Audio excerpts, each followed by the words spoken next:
Hello everyone, welcome back to my YouTube channel NG mathematics.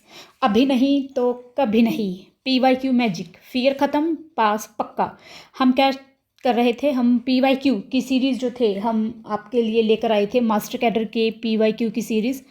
तो चलिए start करते हैं। सबसे पहले तो आप सबका मेरे यूट्यूब चैनल पर बहुत स्वागत है।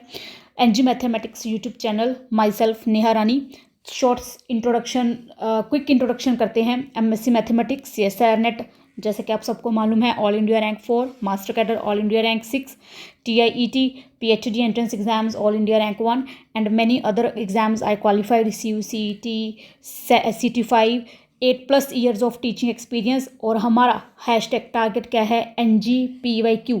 हमें क्या करने हैं, यहाँ पर बहुत सारे PYQ सॉल्व करने हैं और हमारे कॉम्पिटिटिव एग्जाम्स जो मैथमेटिक्स से रिलेटेड हैं उनकी तैयारी करनी है। बिल्कुल, बहुत बढ़िया। तो चलिए आगे देखते हैं।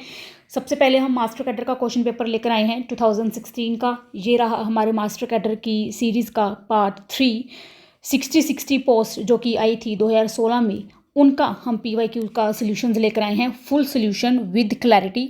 और उसके साथ साथ बहुत सारे शॉर्टकट्स, टिप्स एंड ट्रिक्स, ताकि आपको विद इन सेकेंड्स आप वहाँ पर क्वेश्चन पेपर में क्वेश्चन जो हैं वो सोल्व कर सकें। One and only NG mathematics YouTube channel. तो चलिए स्टार्ट करते हैं आज का हमारा। सबसे पहले 11th क्वेश्चन पर हम पहुंच गए थे। हमने पहले 10 क्वेश्चन, जिन्होंने अभी तक नहीं देखे हैं, part 1 part 2 already YouTube channel पर अपलोड हो चुके हैं, वो जाकर देख सकते हैं। तो चलिए शुरू करते हैं। The derivative of sine inverse x function with respect to cos inverse of √1 minus x square is okay. चलिए सबसे पहले हम fx फंक्शन को कंसीडर करते हैं। हमारे पास दो फंक्शन गिवन है। हमारे पास सबसे पहले हमारा fx फंक्शन गिवन है। Suppose this is the fx function sine inverse of x। अब दूसरा फंक्शन हमारे पास g ऑफ x, हम उसको सपोज कर लेते हैं। हमें क्या गिवन है, cos inverse of √1 minus x square. Clear? किसी को कुछ भी ना समझ आ रहा हो तो वो आराम से पूछ सकता है। कमेंट बॉक्स में आप कमेंट कर सकते हैं अगर आपको कुछ भी ना समझ लगे तो। और कुछ भी अगर नई सीरीज़ हमें आपको चाहिए हो, हम सबको चाहिए हो, जैसे कि लीनियर अलजेब्रा, रियल एनालिसिस, तो वो भी हम बहुत जल्दी स्टार्ट करने वाले हैं। तो चलिए देखते हैं। अब इसने क्या पूछा है, अब इसने हमसे पूछा है कि साइन इनवर्स एक्स का डेरिवेटिव बताना है with respect to cos inverse of √1 minus x square. हमने fx फंक्शन को क्या कंसीडर कर लिया, sine inverse x. gx function को क्या कंसीडर कर लिया, cos inverse of √1 minus x square. इसका मतलब क्वेश्चन के अकॉर्डिंग ये मुझसे क्या पूछ रहा है, f फंक्शन का derivative with respect to g function. Clear? f function का derivative with respect to g function. अब ये कैसे हो सकता है, अगर हम f फंक्शन का with respect to x derivative ऊपर कर दें, नीचे हम g फंक्शन का with respect to x derivative कर दें। वाई? क्योंकि हमारा f फंक्शन भी x की फॉर्म में है और g फंक्शन भी x की फॉर्म में है। तो क्लियर, हमारा ये क्वेश्चन सोल्व हो जाएगा। ठीक, तो चलिए अब हम f फंक्शन का डेरिवेटिव यहाँ पर पुट करेंगे ऊपर, और नीचे g फंक्शन का डेरिवेटिव हम यहाँ पर सब्स्टिट्यूट करेंगे। अब यहाँ देखिए, fx फंक्शन हमें क्या गिवन है, साइन इनवर्स ऑफ x। इसका डेरिवेटिव करते हैं विद रिस्पेक्ट टू x। सबको मालूम है 1/√1 माइनस ऑफ एक्स स्क्वायर। जी, अब g फंक्शन देखते हैं। g फंक्शन हमें क्या गिवन है, g फंक्शन हमें गिवन है cos inverse of √1 minus x square. इसका with respect to x derivative हमें करना है। सबसे पहले हमें पता है कि with respect to x derivative of cos inverse u is equals to -1/√1 minus of u square. ये आप सबको पता है। इनवर्स ट्रिग्नोमेट्रिक फंक्शंस हम +2 में RD Sharma mathematics, NCERT, modern mathematics सब में पढ़ा हुआ है। तो चलिए अब इसी को यूज़ करते हैं। तो with respect to x function g का जो हमारा है, उसका with respect to x derivative हम करते हैं g फंक्शन का। तो क्या आ जाएगा, यहाँ से हमारे पास -1/√1 माइनस, मेरा u फंक्शन क्या है, ये रहा अंदर √1 माइनस एक्स स्क्वायर, तो √1 माइनस एक्स स्क्वायर का होल स्क्वायर इनटू, यहाँ पर भी क्या आ जाएगा, यहाँ पर भी आप देखें ये क्लोज नहीं होगा, यहाँ पर ये हमारा क्या आ जाएगा, u का डेरिवेटिव आगे विद रिस्पेक्ट टू x भी करना होगा। आप सब ने इस चीज़ को कवर किया या नहीं किया? आगे u का डेरिवेटिव भी विद रिस्पेक्ट टू x होगा, तो यहाँ पर मुझे आगे with respect to x derivative किसका करना पड़ेगा? u फंक्शन का भी करना पड़ेगा। क्लियर? चलिए देखते हैं अब ये क्या आ जाएगा।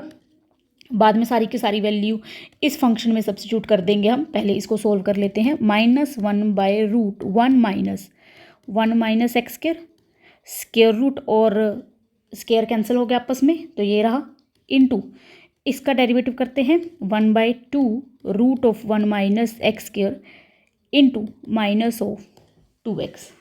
यहाँ तक सबको क्लियर हो गया? कुछ भी ना समझ आया हो? पहले हमने क्या किया, हम हाइलाइटर से हाईलाइट करने की कोशिश करते हैं। पहले हमारे पास f फंक्शन था, यहाँ पर ये देखिए, इससे हम हाईलाइट करने की कोशिश करें। पहले हमारे पास f फंक्शन था साइन इनवर्स ऑफ x, उसका हमने विद रिस्पेक्ट टू x हमने डेरिवेटिव किया, तो हमारे पास क्या आ गया? 1/√1 - एक्स स्क्वायर। फिर हमारे पास gx फंक्शन था cos inverse of √1 - x square, इसका हमने with respect to x derivative करना था यहाँ पर, तो हमारे पास क्या था? कॉस इनवर्स u जो अंदर का फंक्शन था, कॉस इनवर्स के मुताबिक डेरिवेटिव, फिर u का विद रिस्पेक्ट टू x। तो हमने यहाँ पर क्या किया? पहले कॉस इनवर्स ऑफ u का डेरिवेटिव, फिर u का with respect to x derivative किया। बिल्कुल अच्छे से सबको समझ आ गया होगा? अच्छा चलिए, तो अब आगे हम इसको सोल्व करते हैं। तो यहाँ पर ये हमारे पास क्या हो जाएगा? 2 and 2 cancel, minus and minus cancel हो गया। यहाँ पर 1/रूट के अंदर एक्स स्क्वायर होगा, 1 - 1 तो कैंसिल हो जाएगा, तो ये मोड ऑफ एक्स आएगा इनटू हमारे पास ये क्या चला गया? x/√1 - x square. ठीक, अच्छे से समझ आया? अब यहाँ पर इस मोड एक्स फंक्शन का क्या करेंगे?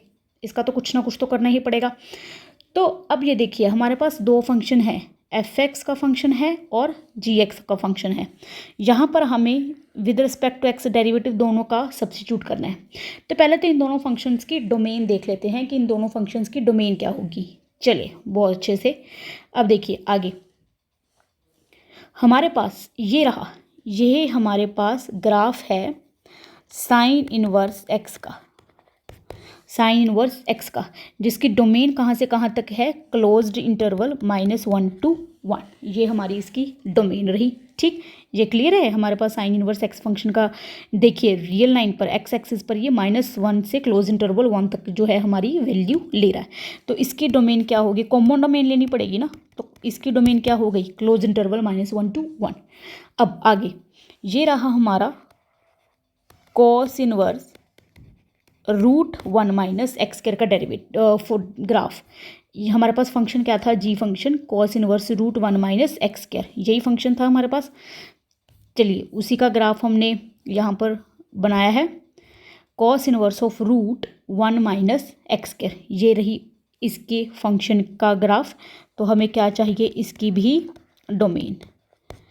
अब ये देखिए यहाँ पर ये एक्स एक्सिस पर ये भी कहाँ से कहाँ तक वैल्यू ले रहा है? क्लोज्ड इंटरवल -1 से 1 तक, तो इसकी भी डोमेन क्या आ गई? क्लोज्ड इंटरवल -1 से 1 तक। ये ग्राफ रहा सारा का सारा। तो कॉमन डोमेन दोनों की क्या आ गई? दोनों की कॉमन डोमेन, इसकी भी close interval -1 to 1 f function की, ये जो हमारा f(x) फंक्शन था इसकी भी डोमेन ये रही, और हमारा जो cos inverse of √1 - x square function था g फंक्शन, उसकी भी डोमेन ये है। तो कॉमन डोमेन तो क्लोज इंटरवल -1 to 1 हो गई। अब जब हमारी दोनों फंक्शंस की, यहाँ पर देख लेते हैं हम, अब जब हमारी दोनों फंक्शंस की कॉमन डोमेन की बात करें तो कॉमन डोमेन दोनों फंक्शंस की क्या हो गई हमारी? Close interval -1 to 1। ठीक, अगर मैं सिर्फ क्लोज इंटरवल 0 to 1 पर बात करूं तो मेरा क्या होगा? x पॉजिटिव होगा, और अगर x पॉजिटिव है तो मोड x क्या आ जाएगा? x के बराबर आ जाएगा। इसका मतलब अगर मैं यहाँ पर ले लूँ कि मेरा जो डोमेन है जिस पर मैं बात कर रही हूँ वो मेरे पॉजिटिव रियल लाइन है, तो मेरा यहाँ पर जो मोड x है ये x में कन्वर्ट हो जाएगा। यहाँ पर देखिए, यहाँ पर मेरा जो मोड x है ये x बन जाएगा अगर मैं सिर्फ x पॉजिटिव्स की बात करूँ। वैसे तो दोनों फंक्शंस की कॉमन डोमेन क्या है मेरी? -1 to 1 क्लोज इंटरवल, बट अगर मैं सिर्फ पॉजिटिव x की बात करूँ तो मेरा मोड x बन जाएगा। तो मेरा यहाँ पर x upon x root of 1 minus x square हो जाएगा। तो एक्स एंड एक्स कैंसिल हो गई, तो 1 upon root 1 minus x square हो गया। ठीक, अब देखिए मेरा एफ फंक्शन का derivative with respect to x क्या था, 1 upon root 1 minus x square. G function का derivative with respect to x भी यही आ गया। यहाँ पर हम वैल्यू सब्स्टिट्यूट कर लेते हैं। चलिए वैल्यू सब्स्टिट्यूट करें। एफ फंक्शन का डेरिवेटिव भी ये आ गया, जी फंक्शन का डेरिवेटिव भी ये आ गया, दोनों कैंसिल हो गए, सेम थे, 1 आ गया। क्लियर। तो हमारा आंसर क्या आ गया, हमारा सी ऑप्शन, हमारा answer C option is the correct answer. Provided हमने क्या ले लिया, हमने ये कंसिडर कर लिया कि हम एक्स पॉजिटिव की बात कर रहे हैं। वैसे कॉमन डोमेन क्या थी, क्लोज इंटरवल -1 to 1।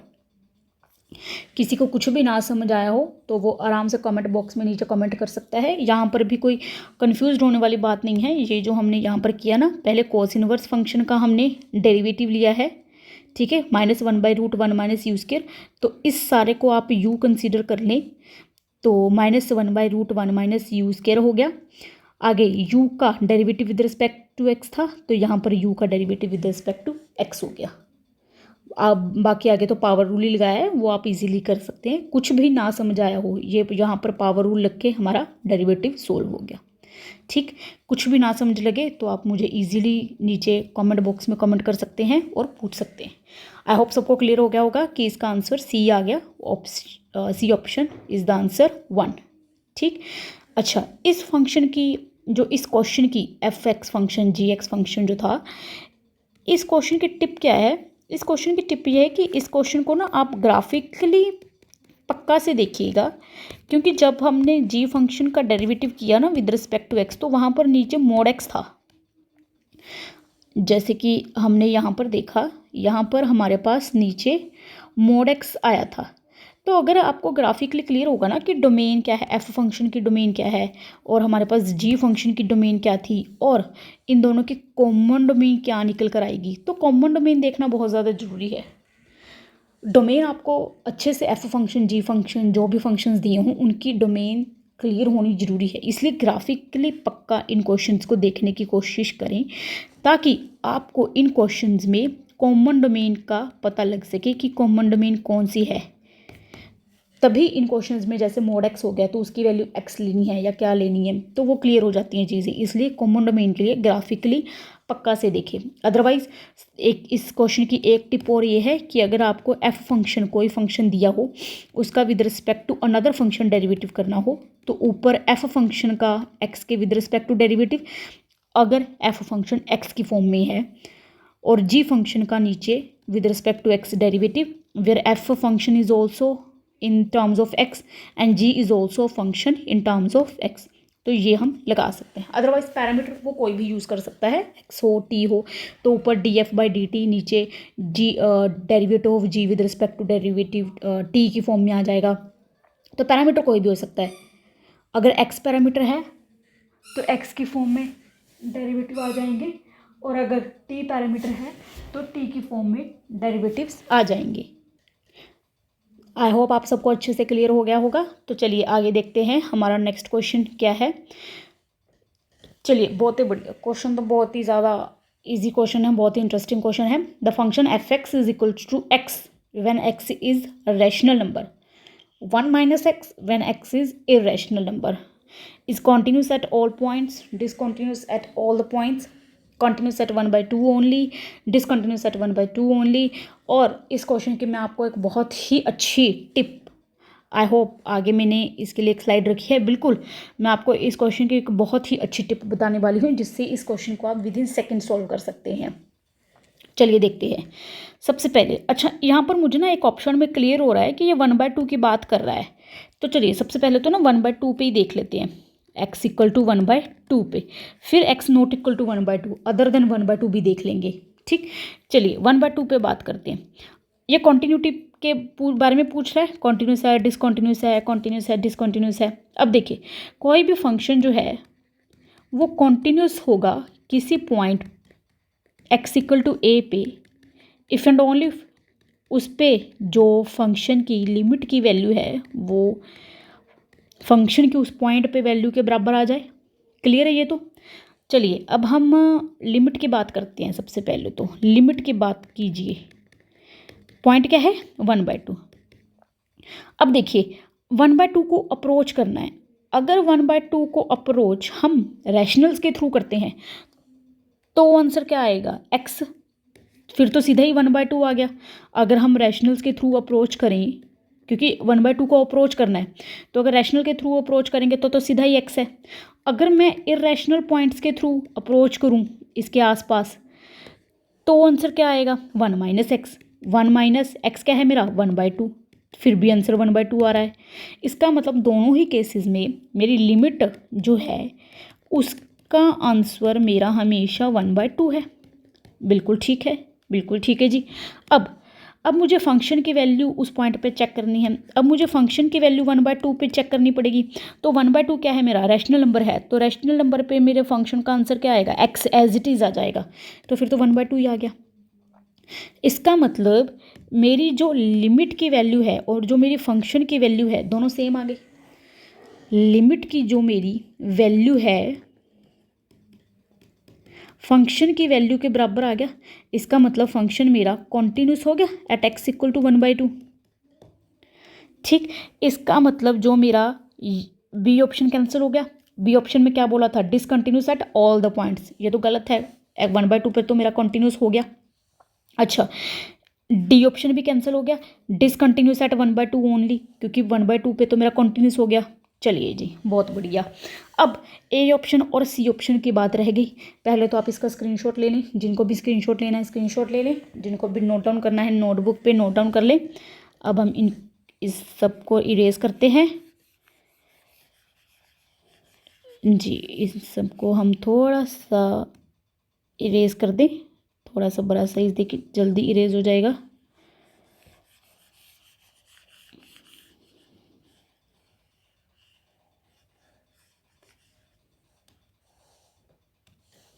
चलिए अब हमें क्या देखना है?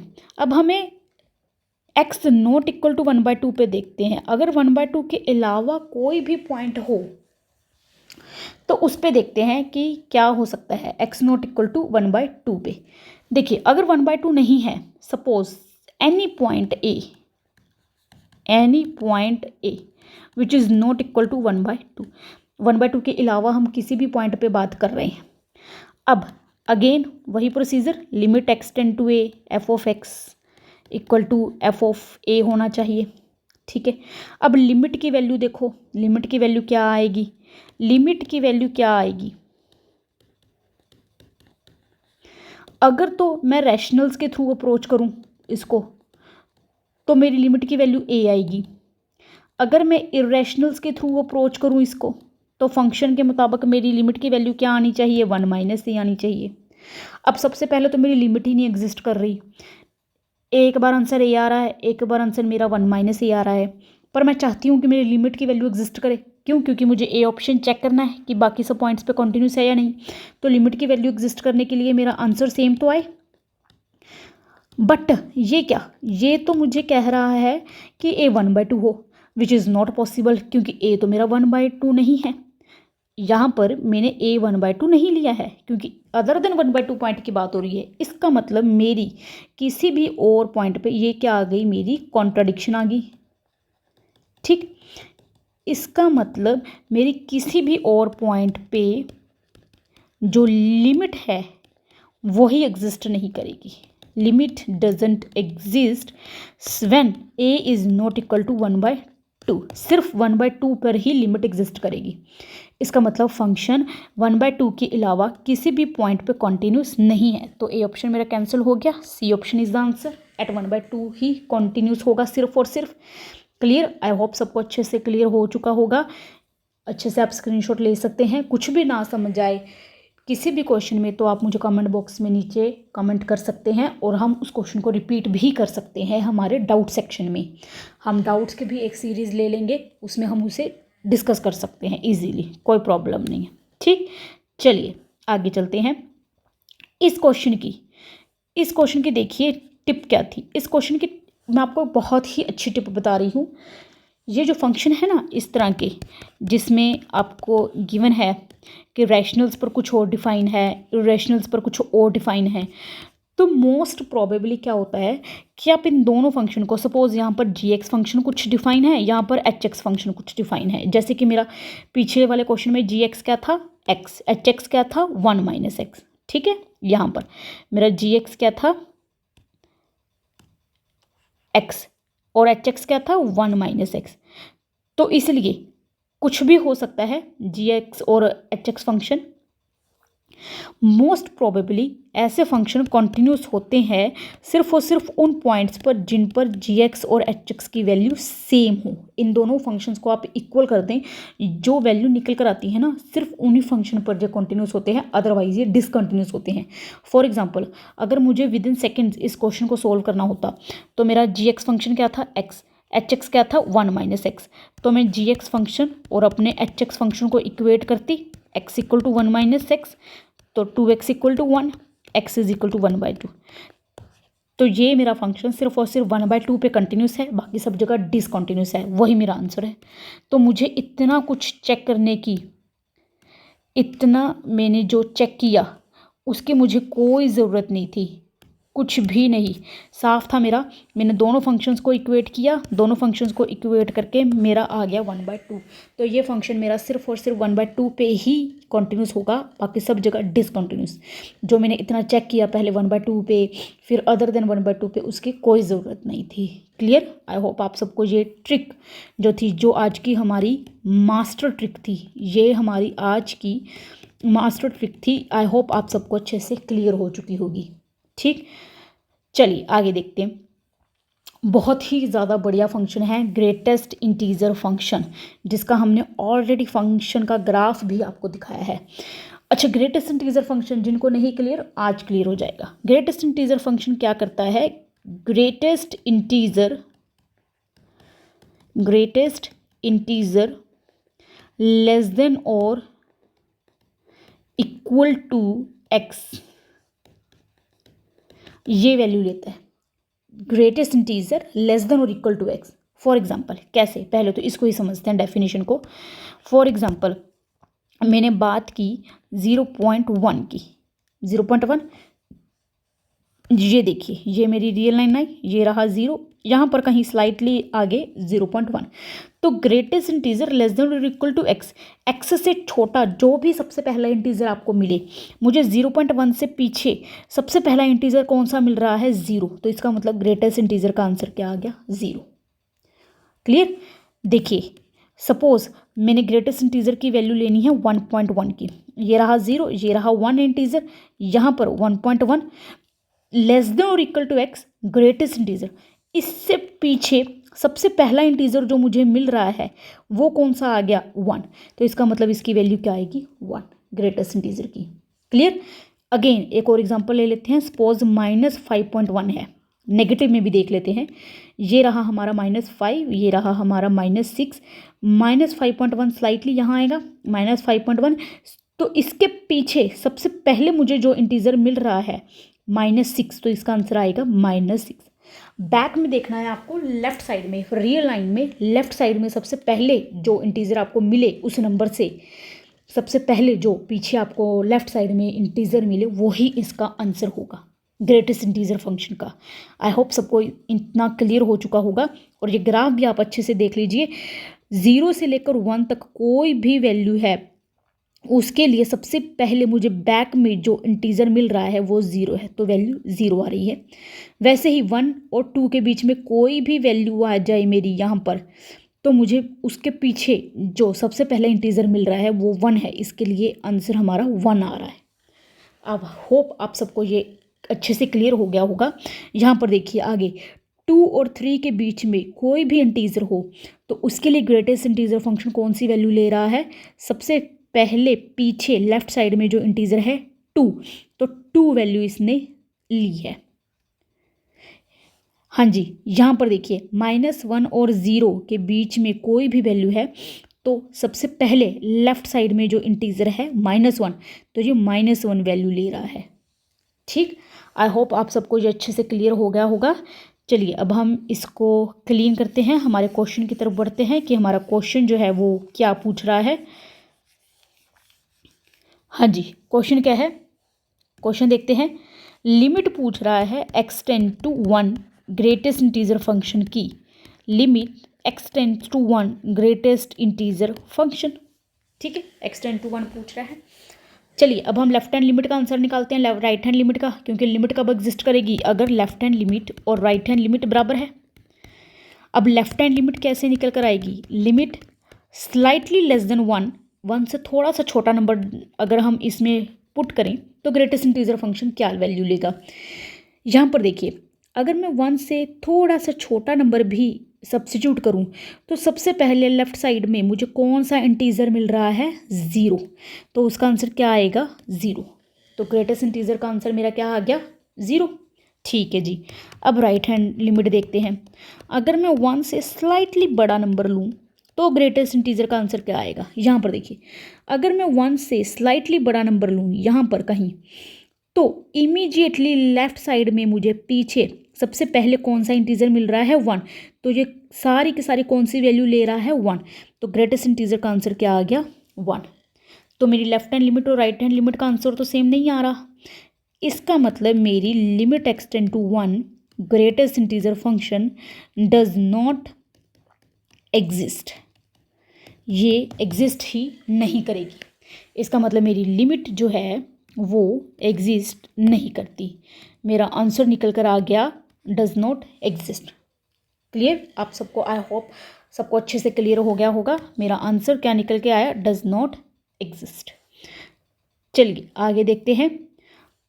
और अरे वाह क्या बात है, भाई साहब कह रहे हैं कि कुछ ना कुछ बताइए याद करने के लिए। हमारा पॉइंट जो हमें याद रखना है, शॉर्टकट जो मास्टर ट्रिक है, मास्टर ट्रिक नंबर 2, कि जो ग्रेटेस्ट इंटीजर फंक्शन है उसकी लिमिट इंटीजर्स पर कभी भी एग्जिस्ट नहीं करती।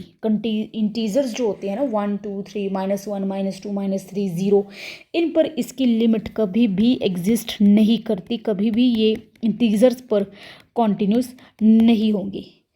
डिसकॉन्टिन्यूटी एट इंटीजर्स हमेशा इनकी रहेगी। ये हमेशा, अगर आपको जैसे कि इस क्वेश्चन में था, इस क्वेश्चन में आपको 1 पे पूछ ली थी लिमिट, तो 1 क्या था, इंटीजर था, तो आप सीधे ही लिख सकते थे कि लिमिट एग्जिस्ट नहीं करेगी।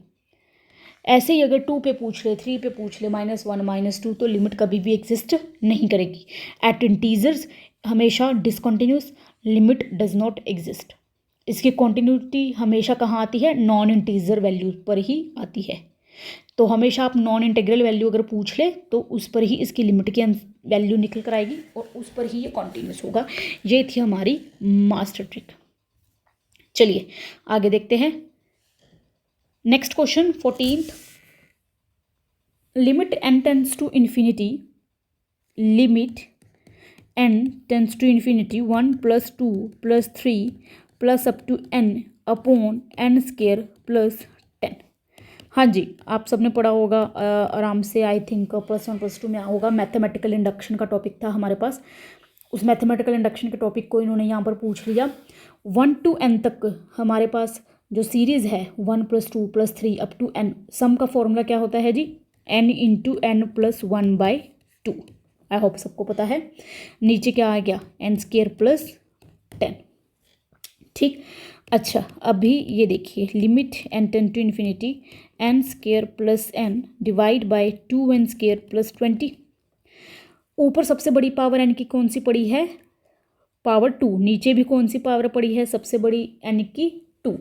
तो ऊपर और नीचे न्यूमरेटर एंड डिनोमिनेटर दोनों को हम डिवाइड कर लेते हैं बाय n², सबसे बड़ी पावर से डिवाइड करेंगे तो ऊपर क्या आ जाएगा, 1 + n/n², नीचे 2 + 20/n²। Limit n tend to infinity 1 + 1/n upon 2 + 20/n²। हाँ जी, अगर हमारे पास ध्यान से देखिए n टेंड्स टू इन्फिनिटी होगा तो 1/n हो गया, जब 1/n² हो गया 0 को अप्रोच करेगा। ठीक, तो मेरा ये भी 0 को चला गया, मेरा ये भी 0 को चला गया, तो मेरा आंसर क्या आ गया, ऊपर 1 बचा, नीचे 2, तो मेरा आंसर क्या आ गया, 1/2। तो हमारा आंसर क्या आ गया, A option. Clear, I hope सबको अच्छे से समझ आ गया होगा, कुछ भी नहीं था। मैथमेटिकल इंडक्शन के सीरीज़ का सम का फॉर्मूला पूछ लिया, 1 + 2 + अप टू n का सम का फॉर्मूला क्या होता है सीरीज़ का, n × n + 1/2, उसको सब्स्टिट्यूट किया। और उसके बाद क्या था, ऊपर हाईएस्ट पावर n² थी, नीचे भी हाईएस्ट पावर n² थी, तो हमने डिनोमिनेटर एंड न्यूमिनेटर दोनों को डिवाइड कर लिया। Limit n tend to infinity दे रखा था, तो 1/n भी टेंड टू 0, 1/n² भी टेंड टू 0। यहाँ पर हमने सब्स्टिट्यूट कर लिया, आंसर हमारा निकल कर आ गया 1/2। आई होप आप सबको क्लियर हो चुका होगा। और इसमें नोट डाउन करने वाली कौन सी बात थी कि आपको हमेशा जो 3 फॉर्मूले हैं वो आपको पक्का अच्छे से याद होने चाहिए। कौन कौन से, सबसे पहले तो 1 + 2 अप टू n तक का सीरीज़ का सम का फॉर्मूला क्या होता है, this is the mathematical induction, n × n + 1/2। और 1² + 2² अप टू n² का सम का फॉर्मूला n × n + 1 × 2n + 1/6। और एक 1³ जो बिल्कुल ही बेसिक फॉर्मूले हैं, n³ तक का सीरीज़ का सम का फॉर्मूला n × n + 1/2 का होल स्क्वायर। इसके अलावा भी बहुत से फॉर्मूले होते हैं, ऑड नेचुरल नंबर्स के सम का फॉर्मूला, इवन नेचुरल नंबर्स के सम का फॉर्मूला। जैसे जैसे आप आगे क्वेश्चंस में आएंगे तो वो भी हम करते चलेंगे, पर ये तीनों जो फॉर्मूले हैं, n तक की सीरीज़ का formula 1 + 2 + up to n, first n natural numbers के सम का formula, first n natural numbers के स्क्वायर्स के सम का फॉर्मूला, और फर्स्ट n नेचुरल नंबर्स के क्यूब्स के सम का फॉर्मूला जो है, ये तीनों आपको टिप्स पर होना चाहिए। ये तीनों तो बहुत ज़्यादा इंपॉर्टेंट है। क्लियर, अगर आपको इनमें से कुछ भी समझ ना लगे, हम मुझे कमेंट बॉक्स में नीचे कमेंट करके इजीली पूछ सकते हैं, हम इस चीज़ को कवर कर लेंगे। चलिए आगे के हमारे क्वेश्चन पर मूव करते हैं। Function f(x) = x/1 + mod x। Function f(x) = x/1 + mod x is differentiable. कहाँ कहाँ डिफरेंशिएबल है, कहाँ कहाँ नहीं है। चलिए जी, बहुत बढ़िया, पूछ लेते हैं, देख लेते हैं इजीली क्या बात है जी। देखिए, ये हमारा mod x फंक्शन का हमारे पास ग्राफ है। हमें पता है कि अगर x पॉजिटिव है, यहाँ पर x पॉजिटिव जा रहा है, तो mod x = x, और x अगर नेगेटिव है तो mod x की वैल्यू, तो mod x की वैल्यू क्या है, -x, हमारे x के नेगेटिव होने पर। ठीक, क्लियर। चलिए, तो ये हमारे फॉर्मूला हो गया, हमारे पास फंक्शन अच्छे से क्लियर हो गया हमारे पास। अब हमें देखना है कि कहाँ कहाँ ये डिफरेंशिएबल है और कहाँ कहाँ ये डिफरेंशिएबल नहीं है। चलिए, सबसे पहले तो ये फंक्शन हमारा कहाँ पर ब्रेक डाउन हो रहा है, 0 पे। तो पहले तो 0 पे ही चेक कर लेते हैं कि 0 पे भाई साहब का कैसा मूड है, डिफरेंशिएबल होगा नहीं होगा। ठीक है, अच्छा चलिए देखते हैं। 0 पर अगर हम ध्यान से इस फंक्शन को देखो, अगर हम 0 के लेफ्ट साइड, चलो पहले फिर आप बोलोगे कि मैम ने अच्छे से क्लियर नहीं किया, पहले हम ना इसको ऐसे करते हैं। 0 के लेफ्ट साइड में ही देख लो। 0 के लेफ्ट साइड में मेरा फंक्शन क्या है, मैं उसको g(x) फंक्शन मान लेती हूँ।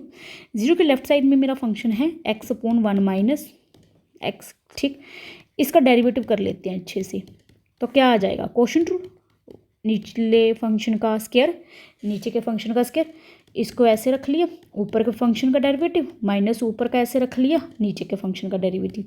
तो ये मेरा क्या बन गया, 1 - x + x upon 1 - x whole square, ये कैंसिल, तो 1/1 - x के होल स्क्वायर। देखिए, अब जब मैं नेगेटिव x पुट करूँगी यहाँ पर, देखिए अगर मैं x को नेगेटिव कुछ भी पुट करती हूँ तो उससे इसको तो कोई खतरा नहीं है, ये तो मुझे कभी भी कोई इन्फिनिटी वैल्यू नहीं देने वाला, ये हमेशा मुझे क्या देगा, हमेशा ही मुझे पॉजिटिव वैल्यू ही देगा। ठीक है, पॉजिटिव वैल्यू ही देने वाला है हमेशा मुझे। x की वैल्यू कुछ भी पुट कर लो, नेगेटिव, -1 सब्स्टिट्यूट कर ली, जैसे कि -1 सब्स्टिट्यूट कर ली, तो -1 सब्स्टिट्यूट करने पर क्या आ जाएगा, 1 - 1 का स्क्वायर, 1/, यहाँ पर मेरा पास क्या चला जाएगा, 1 - x का, x हमने -1 पुट किया ना, एक सेकेंड, आई थिंक कुछ तो गड़बड़ है। हमारे पास हमने x को नेगेटिव लिया था, x को नेगेटिव लेने पर हमारा क्या आ गया, g(x) फंक्शन आ गया, डेरिवेटिव, ऊपर का डेरिवेटिव माइनस नीचे का कैंसिल, 1/1 माइनस एक्स का होल स्क्वायर। तो एक्स को नेगेटिव मैंने -1 सब्स्टिट्यूट किया। जी बिल्कुल ठीक। एक्चुअल में मुझे यहाँ से एक सेकेंड, यहाँ पर क्या हमारी थोड़ी सी हमारी क्या गड़बड़ रही, हमने यहाँ पर स्क्वायर कर दिया। यहाँ पर स्क्वायर नहीं है, वो सारे फंक्शन का स्क्वायर है। बिल्कुल मुझे भी ये ऐसे, तो यहाँ पर मेरा क्या आ गया, 1 + 1 का स्क्वायर 1/4। इसका मतलब हमेशा पॉजिटिव वैल्यू ही दे रहा है, इसे कोई दिक्कत नहीं है। इसका मतलब डेरिवेटिव बिल्कुल एग्जिस्ट कर रहा है एक्स नेगेटिव पर। तो इसका मतलब -∞ to 0 पर मेरा जो f(x) फंक्शन है वो डिफरेंशिएबल है। ये क्लियर? इसका मतलब नेगेटिव्स पर तो डिफरेंशिएबल पक्का ही है। तो मेरा सी ऑप्शन तो कैंसिल हो गया, क्योंकि सी ऑप्शन में नेगेटिव वैल्यूज़ है ही नहीं। ठीक, चलिए अब आगे देखते हैं। इसको हमने अच्छे से नोट डाउन कर लिया। इसको हम थोड़ा सा अब ये बड़ा लेके क्लीन करते हैं। अब हम पॉजिटिव वैल्यूज़ की तरफ देखते हैं कि पॉजिटिव वैल्यूज़ पर क्या रहेगा। अब पॉजिटिव पर देखिए, अगर मैं hx फंक्शन अब कंसीडर कर लेते हैं पॉजिटिव वैल्यूज़ पर। पॉजिटिव वैल्यूज़ पर मेरा फंक्शन क्या डिफाइन है, x/1 + x। चलिए डेरिवेटिव करते हैं, कोशेंट रूल। नीचे वाले फंक्शन का स्क्वायर, नीचे वाले फंक्शन एज इट इज़, ऊपर का डेरिवेटिव माइनस ऊपर एज इट इज़, नीचे वाले फंक्शन का derivative, quotient rule 1 + x - x upon 1 + x whole square. क्या आ गया, 1/1 + x whole square, which is always going to give me the positive value when x is positive. For example, अगर आप x को 2 substitute कर लें तो मेरे डेरिवेटिव की वैल्यू क्या आएगी, 1/1 + 2 का whole square, which is 1/9, always positive. तो इसका मतलब x की जब मैं पॉजिटिव वैल्यू सब्स्टिट्यूट करूँगी तब भी मेरे डेरिवेटिव को कोई प्रॉब्लम नहीं है। तो डेरिवेटिव हमेशा सही आंसर दे रहा है, कोई इन्फिनिटी नहीं दे रहा। इसका मतलब मेरा फंक्शन जो है वो 0 to ∞ में भी मेरा फंक्शन डिफरेंशिएबल है, पॉजिटिव वैल्यूज़ में भी डिफरेंशिएबल है। ठीक, तो इसका मतलब बी ऑप्शन मेरा कैंसिल हो गया। तो 0 के लेफ्ट साइड में भी मेरा फंक्शन 0। अच्छा एक बात और देखिए, 0 के लेफ्ट साइड में मेरा फंक्शन का डेरिवेटिव क्या निकल कर आया था, अगर आप सबको याद है तो ये निकल आया था।